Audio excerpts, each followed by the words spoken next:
So I'm driving and I'm thinking and I'm praying, right? First of all, I want to say this.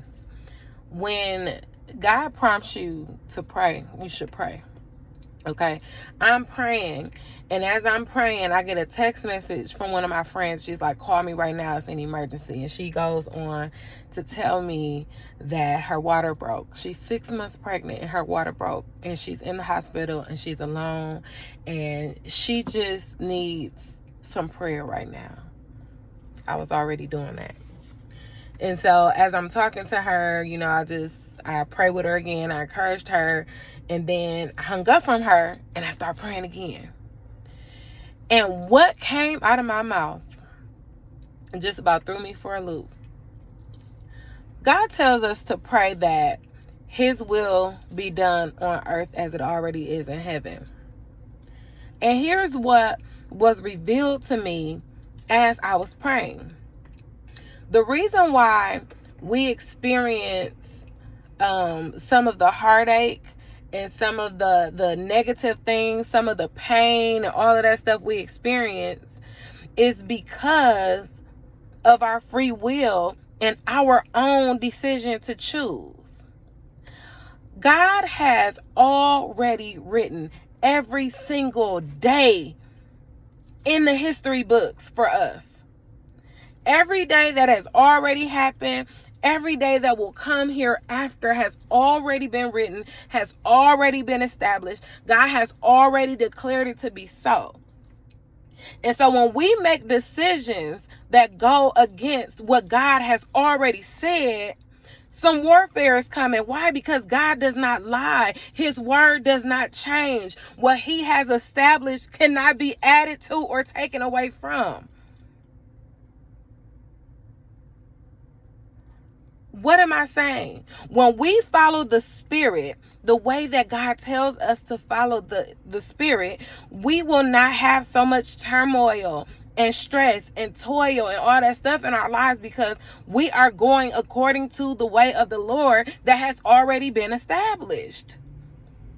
Now, because God knows us and he knows we're human and we don't always get it right, there will be periods that we find ourselves not in God's will. And when that happens, we experience the stress and the strife. I hope that's making sense. God is saying that everything has already been established. And with fear of the Lord, that's the beginning of wisdom. He gives us wisdom as long as we ask. And so when we ask him for wisdom, he tells us how to move and how to walk to avoid those pitfalls, to avoid those traps, because he already knows what he set in place.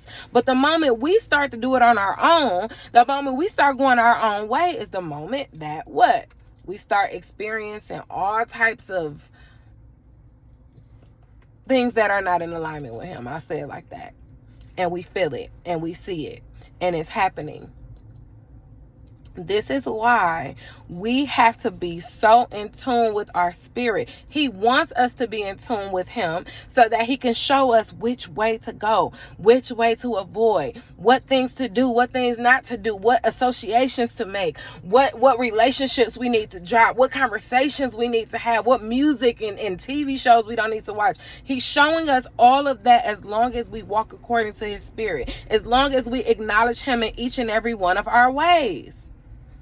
These are scriptures we say all the time, but do we really stop and think about it? Trust in the Lord with all your heart. Lean not to your own understanding. Acknowledge God in all your ways, and he will direct your path. That's Proverbs 3, 5, and 6. We say it all the time.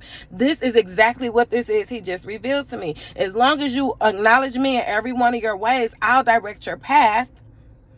And God is not going to lead us. He's not going to tempt us, right? He may test us, but he won't tempt us. We've already asked him not to lead us into temptation. Acknowledge God in all your ways. He'll direct your path. Ask him to help you make your decisions. Because if you ask him to help you make your decisions, he's going to help you make them according to what has already been established. God does not change on his word. He does not change his mind. He's not a liar. It's not going to change.